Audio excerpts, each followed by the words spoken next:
tutorial about Figma Essentials Tools. In this case, I wanted to talk about the styles in Figma.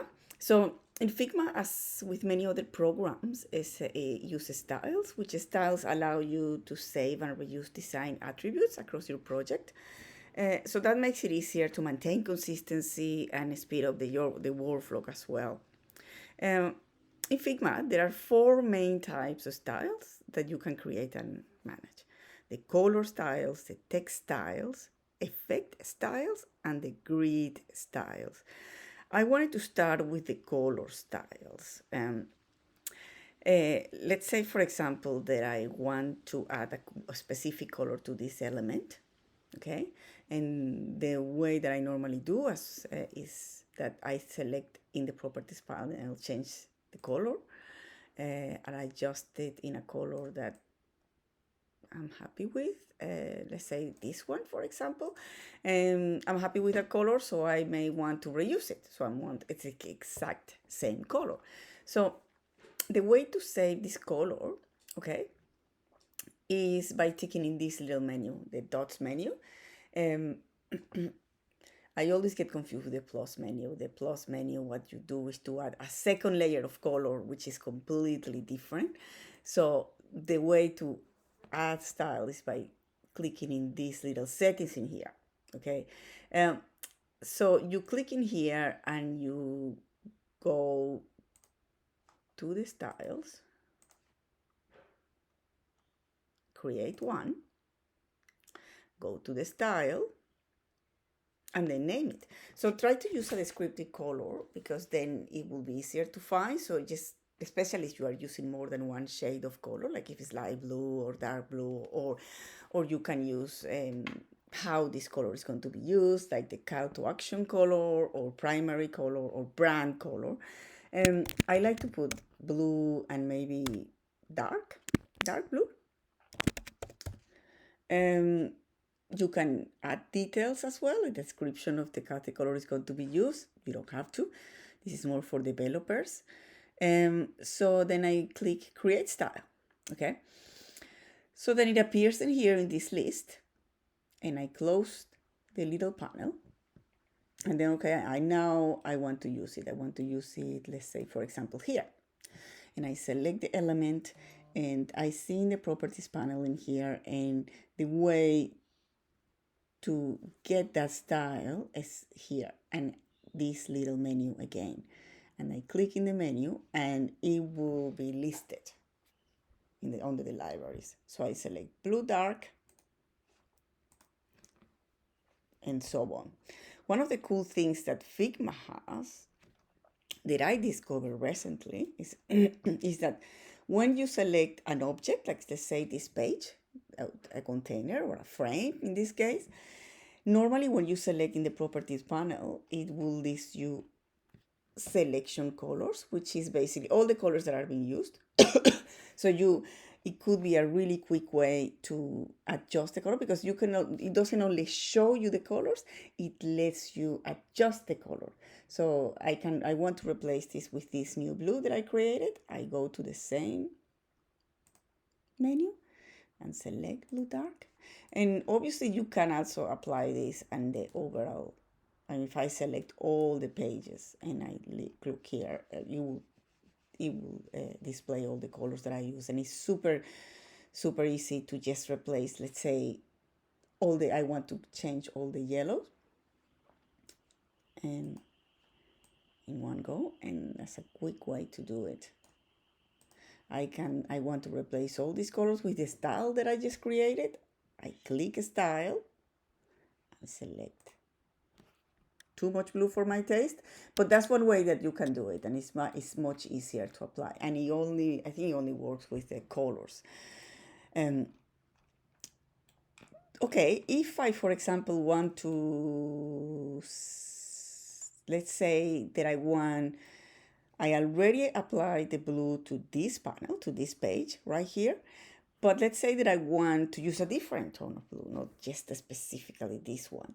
And all I see in the property panels is the blue dark. It feels like you cannot do anything else. Like you see how the other menu options are not there.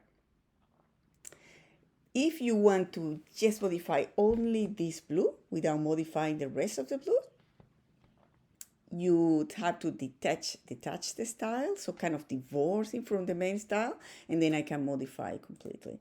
And then I just can say, okay, I want a different shade of blue.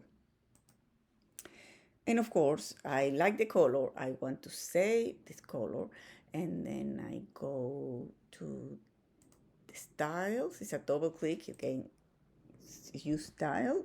We are not covering variable this time. It's a little bit more complex functionality in Figma. So I could blue, say light, and then create style. Okay, it's a tiny bit lighter, not too much lighter, but it's a tiny bit lighter. So that could be a way to detach it. If I want to, let's say, okay, but what I really want to do is to change this the style, so all the dark blues change at the same time. So I can either click the style here and edit style in the settings, like in this icon. It's always still like settings, and then modify here, or I can untick all the elements that are on the page, like I'm clicking on the background, and you see how all the styles are listed. You can also modify from here individually, and that way, when I edit the style, like edit the color, and let's say I want it a little bit darker, it does apply everywhere that has been used. And that could be one way. One cool thing that Figma does have, though, is that you can you can organize the styles between folders, and that could be useful if you have, for example, a branding colors, which is 3 colors, and you can create a folder called branding, or if you had several shades of blue, and you can even add new folder and organize them, and another way is to edit the style, and you can use slash, and it automatically creates style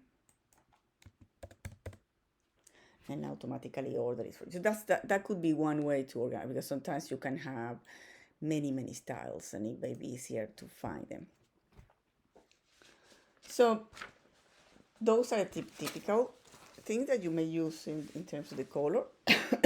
And then if you want to delete style, like let's say, for example, that I don't want this style at all, I don't want to reuse it, and you can see that this element here is actually is still using it.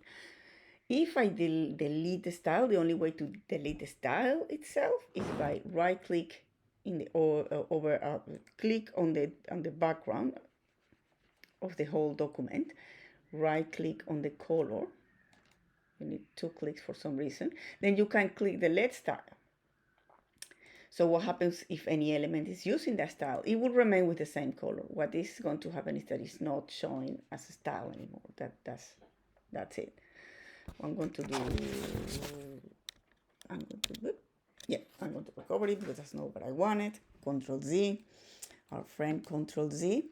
Okay, so now the text style. The text style are similar to the color style, but in terms of typography. So you predefine some commonly typography settings like size, line height, etc. What it doesn't save inside the text style, and this is different from Adobe, is that the color per se is not included in the style. Like, for example, let's say that I have this text and it's white, and I have these specific settings that I want to save. Then I click in typography. I do similar to how to create a style like the colors. You click in plus and then this is the largest one, so try to use a descriptive number. Normally here, H1, H2, or heading 1 and heading 2, body 1, body 2, because sometimes you have different size of headings. Heading 1, then create style. If I select another text and I apply the style, you can see that even the colors were different. It just didn't impact, because for Figma, it's either color style or text styles, but the colors are not included inside the text styles. So this could be heading 2, settings, create one, heading 2, and so on. That's a good way to keep the document consistent and make sure that, for example, the body text is still the same text style. So it behaves similarly to the colors in terms of how you save it, how you organize it. I like the fact that in Figma you can see the heading here. You can see the size. One, as for example, with heading 1, I know is 180 pixels. 180 pixels and 130% line height. So, and it's changed right away, so that will give you a good scope of the text that you're selecting, and a little bit of a preview as well. So I like that bit. So the same apply, like you detach the styles, deleting the style is behaves similarly than the colors. Like if you select the text and you want to just modify this one, you can detach the style, and now you can modify the one you wanted. If you want to delete it, unselect everything, right click, and let's style. When you unselect everything, what you see in the properties panel is the styles of everything that is included in the document, and that's a quick way to give you an overall view of what is happening. So this is for the text styles, which I think is also a little very similar. But now it's about the effects in Figma that you can also save it as a style. Like for example, drop shadows, and you want the drop shadows to look the same, or certain effect that you really want to be consistent instead of trying to calculate how much opacity, etc. It's just you can save it and reuse it. So to demonstrate this, I just wanted to import an image. So for example, select the image, file, place image,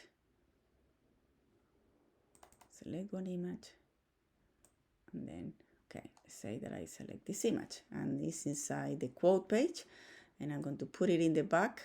I'm moving the layers to drag the image at the back, so it's sitting behind everything.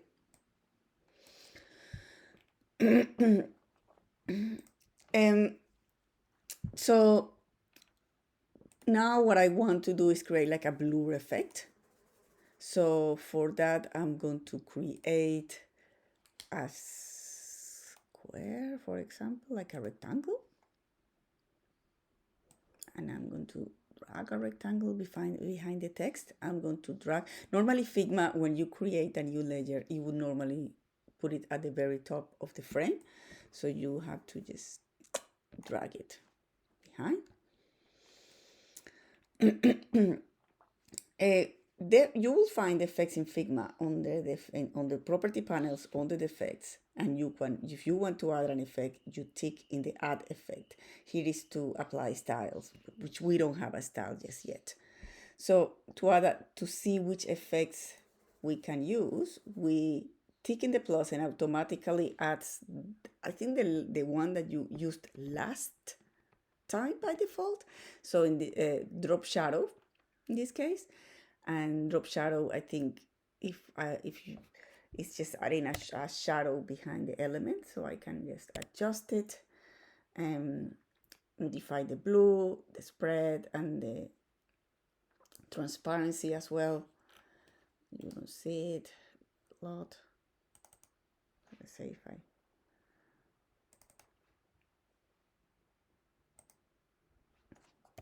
7, a little bit more spread. Yeah. So, and you can save it. And then I'm happy with that. And then to save it is similar. Create style. I'm just going to say shadow. And create a style, and it just does save it. So if you want to apply to another element, the shadow is exactly the same shadow. There is another effect, as you can see, and I'm going to delete the style because I want to demonstrate another one. And it's another effect that is in the list. That is the inner shadow, which is just an internal shadow, similar but internal shadow. And there is two effects that is called the layer blur and the background blur.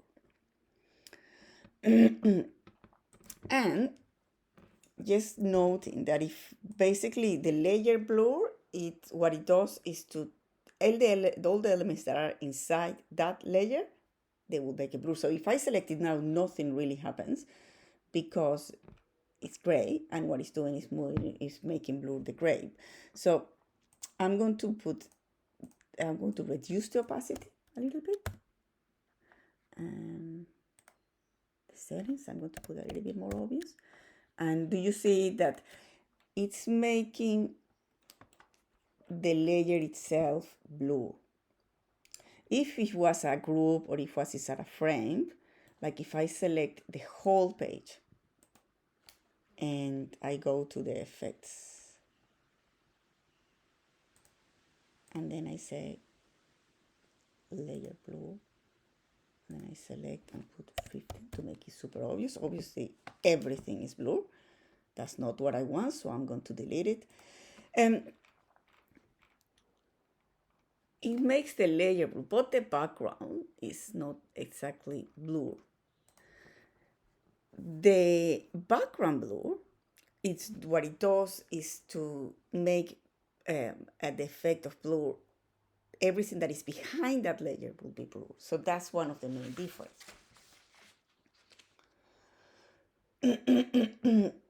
So the background blurs the objects behind the shape, but while the shape itself stays sharp. So as you can see, the borders, if I say background blur, the border is sharp, but it just kind of has like a glary effect as well. And if let me put it a little bit dark maybe. Remember that you can also create a gradient as well. You can play with that.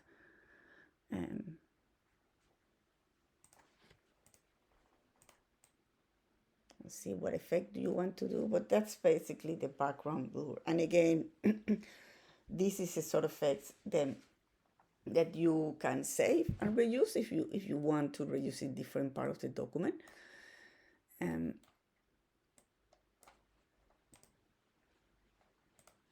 let me see if, for example, let's put even more blue. Yeah, and you can increase the opacity, etc. And what I'm going to do is to make more like black. Yeah. And then again, the way if I like this effect and I want to repeat it again, is the way to save it is by clicking in Apply Styles plus, and then Blur Panel. Maybe that could be a good name.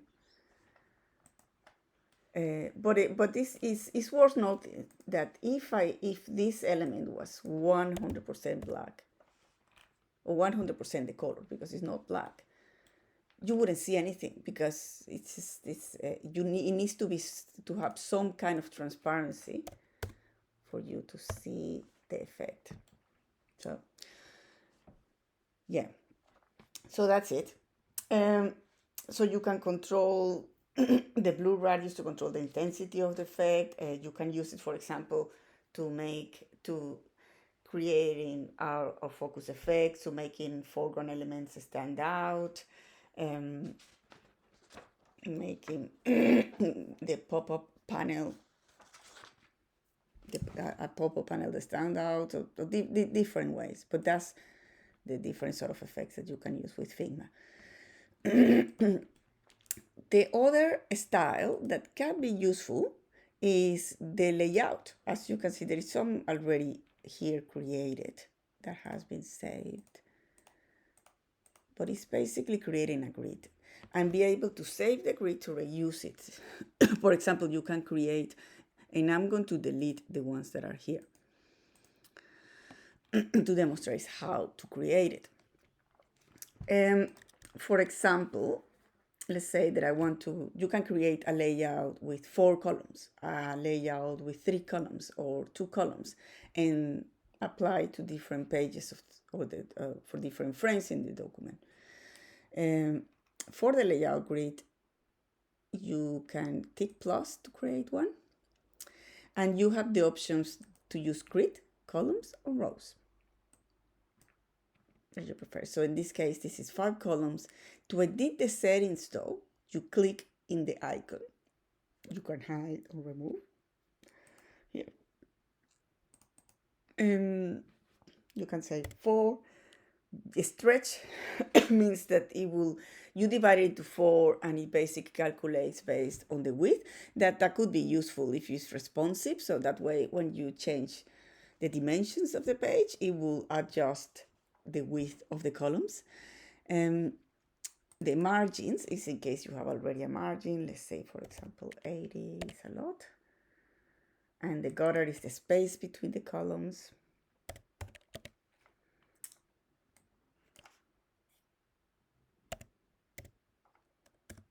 Yeah, so you basically you can create a grid. And then you click it, you close the panel, and then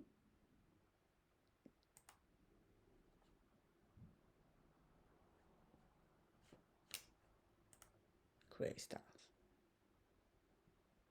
And name.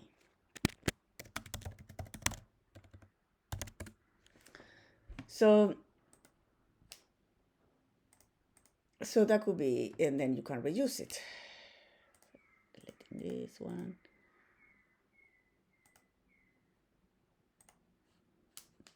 I already have one already created. This is the one that I just created. I don't want this one, but maybe I prefer one with 3 columns, and that way it helps to keep the pages consistent as well.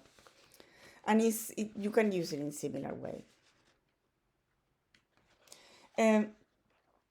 So that's it, and that's the end of the tutorial in terms of styles.